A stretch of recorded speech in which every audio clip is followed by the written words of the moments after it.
Good evening. It's my privilege and pleasure to introduce the first of our distinguished guest speakers. He bears a famous name and needs very little in the way of introduction. Alfred Nobel, the Swedish chemist and industrialist, of course, was the man who invented dynamite and left his fortune to be used for the Nobel Prize. He himself was a bachelor, but Mr. Claes Nobel is his grand-nephew. He was inspired by the work of his distinguished forebear and has himself had the inspiration to found an organization which is called United Earth, of which he is still the chairman. And this organization has itself instituted a prize in the ecological sphere, which is not one of the Nobel Prizes. There's no prize for ecology. And this prize he calls Earth Ethics.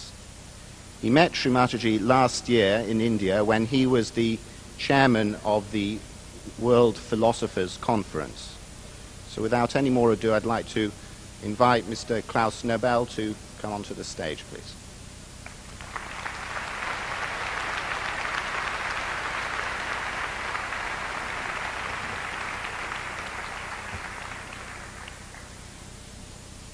Well, indeed, life was full of surprises.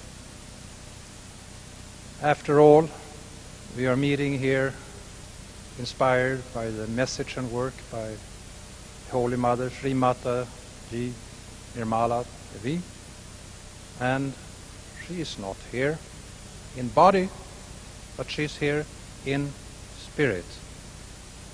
Also the wonderful letter that we recently heard from the Ayatollah Rouhani, which speaks very highly about the work and the mission of the Holy Mother, where he indicates the importance of women in the world, is neither here.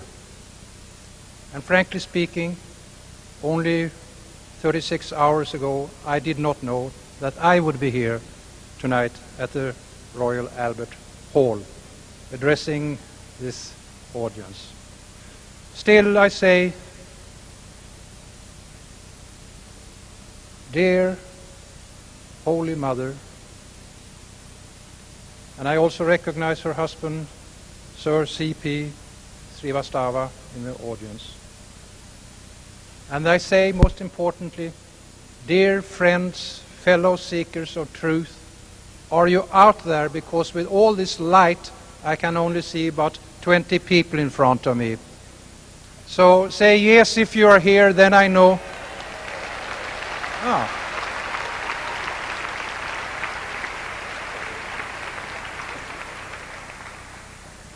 Now I can see you, and I can hear you as well as you can see and hear me. With that said, I want to say, I have a vision. I have a vision for the world that is better, safer, and saner than the one that we presently are experiencing. It is a world where people live in harmony and peace with themselves and in harmony and peace with nature.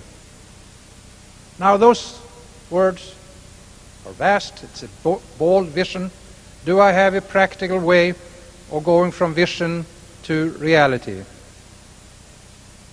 Yes, I will share that with you.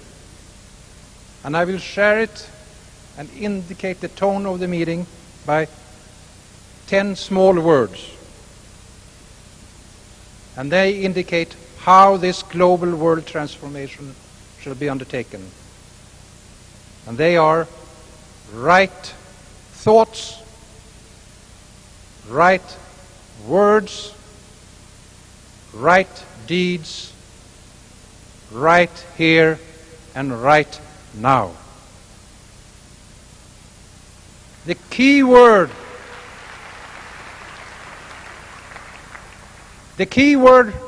is, of course, right. This world is fighting about what is right. What is right to you might be wrong to me, or vice versa. It's a gray area.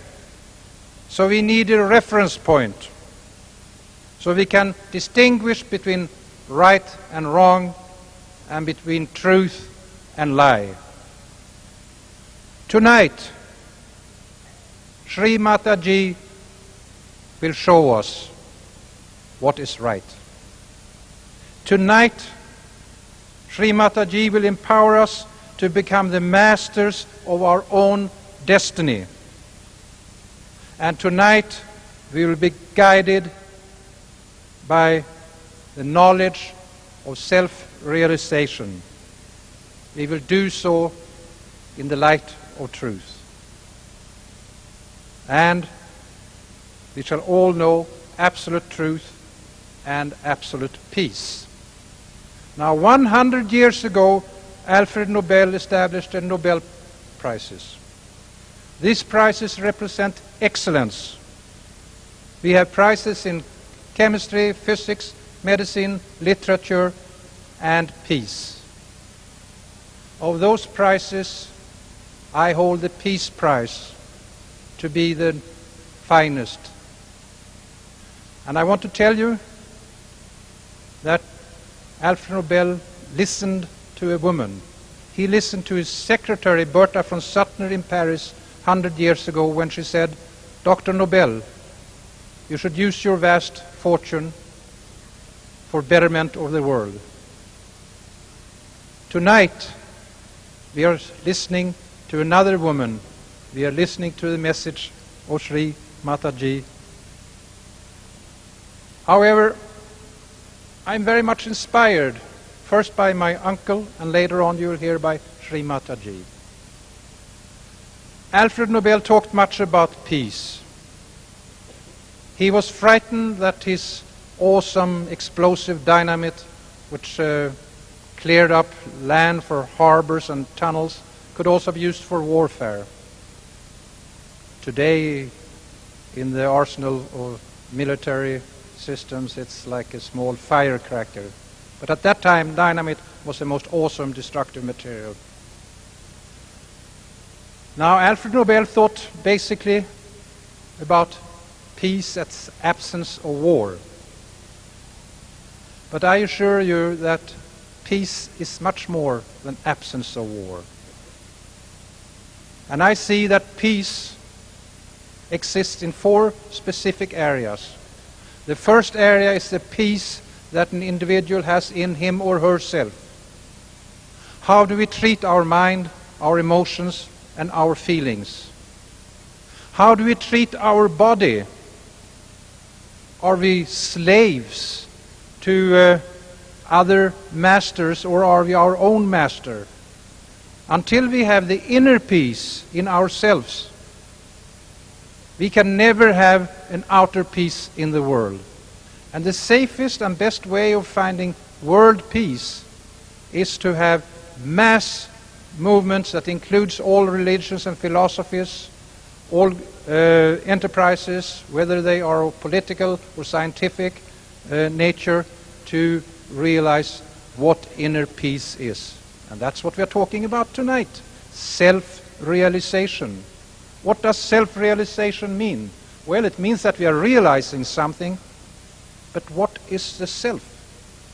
Ladies and gentlemen, the self in us is the divine cosmic powers that exist in each and every individual, but which is dormant in most people around the world.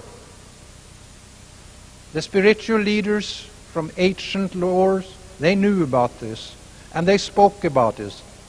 But this secret of secret has been suppressed deliberately until Shri Mataji, with great courage and great wisdom, being an old soul, who decided by herself to come back to the earth at this critical time in our history in order to share her knowledge and wisdom, which is the Sahaja Yoga, which is instant self-realization, which is to activate the dormant principle that we all have, the Kundalini, and have the Kundalini to raise up, and thus we become what it says in the Bible: you are created in my image.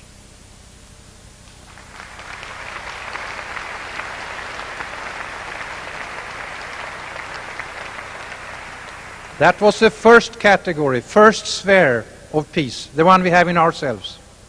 The next one is the peace that we have among each other, in the family, in our community, in our nation, that we have peace with other ethnic groups and with other religions, that we really become true, what I call active listeners, and as active listeners are able to put ourselves in the place, in the shoes of the other party. Only then, when we have the outlook from their perspective, shall we understand what they're trying to say. We are always talking. My dear wife, who's not here tonight, she said, "Claes, you talk too much. You don't listen." I have started to practice what she calls active listening. The third sphere is the sphere that pulled me in originally. After all, I'm a European Swedish businessman. Why am I up here speaking the language of spirituality and saying that that is where the hope of the future exists? I'm doing so because I have a deep and profound reverence for nature. As the Nobel Peace Laureate Dr. Albert Schweitzer said, after he had worked trying to distill the phrase that contained everything that he knew, everything he wanted to say through his philosophy, Dr. Albert Schweitzer coined the phrase, reverence for life. Nature is nothing but a plethora of examples of life in its multifaceted version. And I tell you, dear fellow seekers of truth, we humanity today, in our ignorance, in our greed, and in our lust for power, we are in the process of destroying the very thing that makes this planet unique, and that is life on Earth.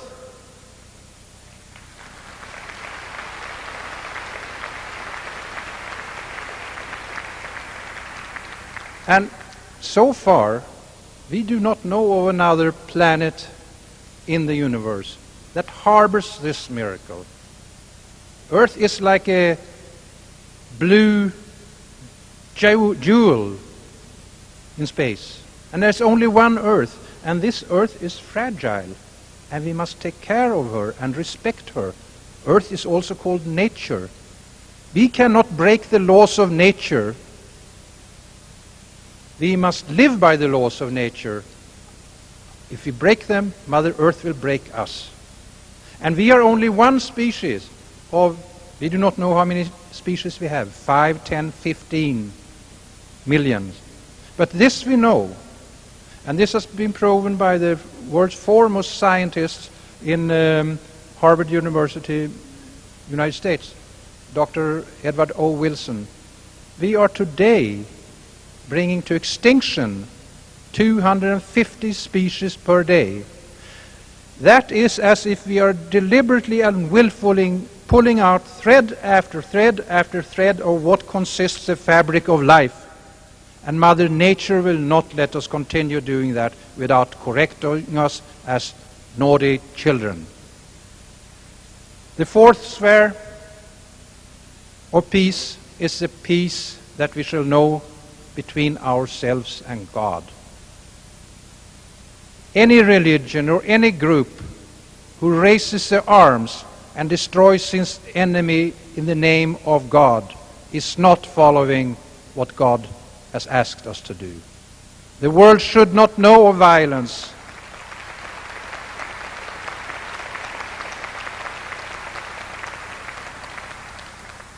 And the world should not know of war. I call, as we earlier heard, these four spheres of peace, earth ethics. And tonight we will hear more from the Holy Mother, how we shall have a reference point, how we can distinguish if we have a charlatan and a fraud in front of us, or if it's a genuine, honest person. And you, dear audience, you have come here tonight from many different walks of life.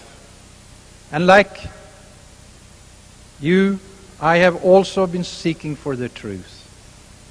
I am beginning to discern truth rather clearly.